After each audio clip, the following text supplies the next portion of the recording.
मोहतरम नाज़रीन, अज़रबैजान के सदर ने आर्मीनिया से जंग जीतने के बाद तारीखी मस्जिद का दौरा किया। नगोर्नो कराबाख की मस्जिद में 27 साल बाद अजान की आवाज़ गूंजी। रिपोर्ट्स के मुताबिक आर्मीनिया के कब्ज़े से आज़ादी के बाद अज़रबैजान के सदर ने आगदा मस्जिद का दौरा किया। उन्होंने मस्जिद के दर दीवार चूमे और कुरान मजीद पर हाथ रखकर मस्जिद की हिफाजत का अज़म लिया। 27 साल बाद आगदा मस्जिद से गूंजने वाली अजान की आवाज़ कराबाख की फ़तह का ऐलान भी है।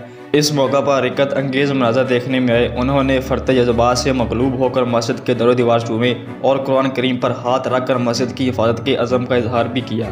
सदर अलहाम ने अपने बयान में कहा कि उन्होंने खाना काबा में अल्लाह ताला से दुआ मांगी थी कि वो उन्हें गाज़िबों के कब्ज़े से अपनी सरज़मीन आज़ाद कराने की कुव्वत दे।